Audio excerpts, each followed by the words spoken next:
गोपालपुर नाम के एक गांव में हरिदास नाम के एक व्यक्ति रहता था। वह अपनी पत्नी और दोनों बेटों के साथ खुशी खुशी रहता था। हरिदास का बड़ा बेटा जीकू और छोटा बेटा सीकू था। हरिदास अपनी खेत में साल भर काम करके गरीबी झेलकर अपनी पत्नी के साथ रहता था, इसलिए सीकू पढ़ सका और जीकू अनपढ़ रह गया। जीकू की शादी गांव के एक सीधी लड़की राधा से हो गई और अब बारी सीकू की थी। अरे जीकू के पिता, हमारी सीकू भी अब बड़ा हो गया है, अब हमें उसकी शादी कर देनी चाहिए।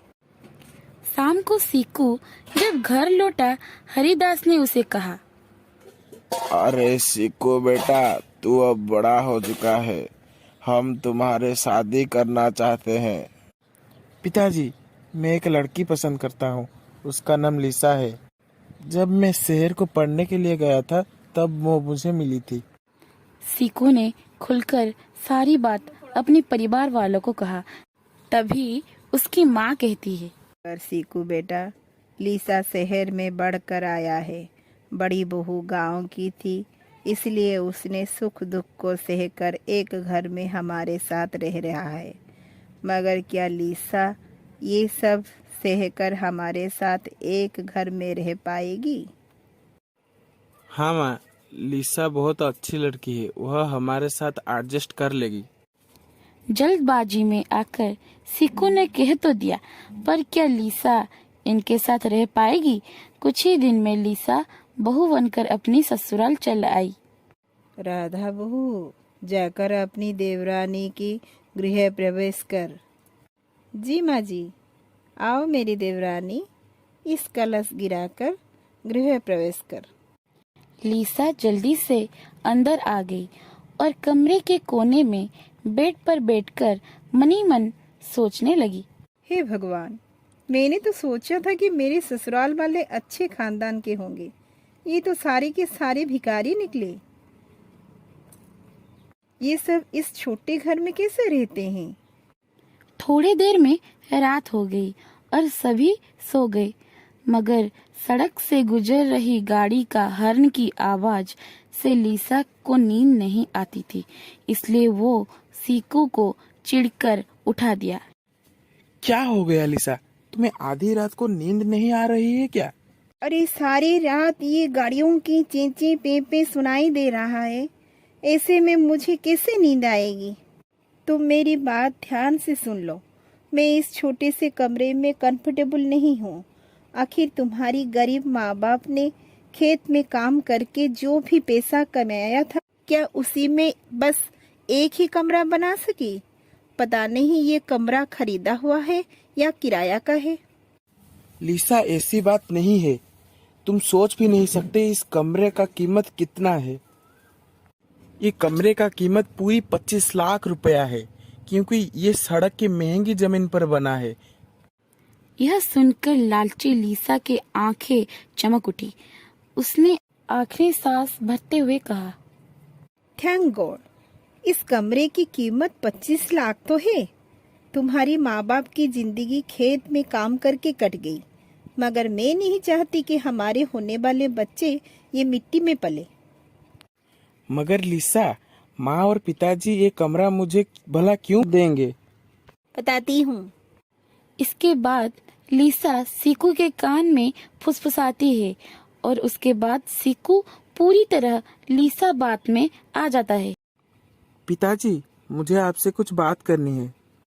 हाँ बेटा, बोल। उसके बाद सीकू कहता है, पिताजी, हम यहाँ नहीं रह सकते, इसलिए आप इस कमरे का बंटवारा कर दो। बंटवारे की नाम सुनकर हरिदास और उसकी पत्नी को बड़ा झटका लगा। अरे देख रही हो तुम्हारा बेटा क्या कह रहा है? शिकू, मेरे भाई, तू ये क्या कह रहा है? माँ और पिताजी ने कितनी दुख सहकर ये घर बनाया है और तू आज इसका बंटवारा चाहता है? जेठ जी, प्लीज इस छोटा आंसू मत दिखाइए। सीकू नहीं बल्कि मैं बंटवारा चाहती हूँ। ये सुन के राधा रोते हुए लिसा को कहती है, देवरानी जी, ऐसा मत करो। इस कमरे का बंटवारा करके इस घर को मत तोड़ो। इसके बाद लिसा ने जैसे बंटवारा करने के लिए ठान लिया था और ये बात हरिदास और उसका पत्नी को बहुत बड़ा झटका लगा।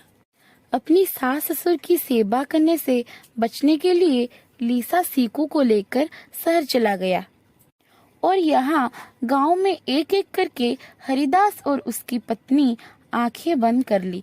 और ये बात जब लिसा और सीकू ने सुना तो वो दोनों अपने हिस्सा लेने के लिए गांव चले आए और घर में भैया और भाभी को देखकर सीकू और उसकी पत्नी झूठे आंसू बहाने लगे। और इसी समय सीकू ने बोला, जीकू भैया, ये क्या हो गया? माँ और पिताजी क्यों चले गए हमको छोड़ के? सीकू, अगर तुम शहर नहीं जाते शायद माँ और पिताजी आज जिंदा होते। जेठ जी, ये बेकार की बात है। उनका समय हो गया था इसलिए वो चले गए। पर आप दोनों को पता है, ससुर जी ने इस घर के लिए बहुत बड़ा कर्जा लिया था। हमारे पास नोटिस भी है। ससुर जी के बाद आप ही हो इस घर के बड़े, जो इसलिए आपको यहाँ साइन करना होगा। अपने माता पिता को जाने के कारण जीकू पूरी तरह डूबा हुआ था और वो दोनों भी अनपढ़ थे, इसलिए लिसा ने उस मौका का पूरी तरह फायदा उठाया और पूरा घर को अपने नाम कर लिया। और उसके बाद जीकू और उसकी पत्नी को अपना सामान देकर घर से निकाल दिया। चलो चलो जेठानी जी, उठाओ अपने गरीब वाले सामान और निकलो यहाँ से।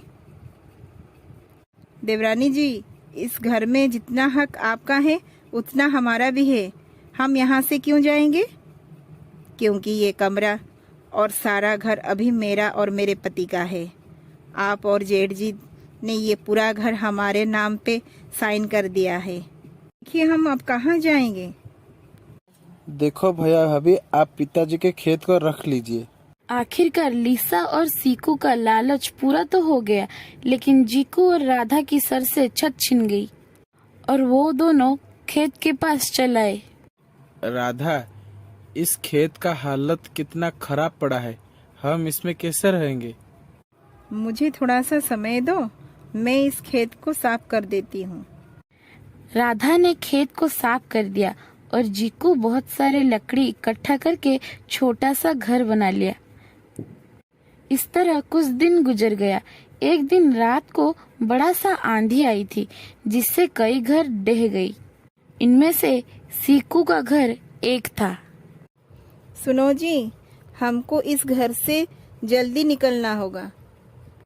और इसके बाद सीकू और लिसा घर से निकलने लगे और इस समय एक ईंट आकर लिसा के सिर पर गिर पड़ी।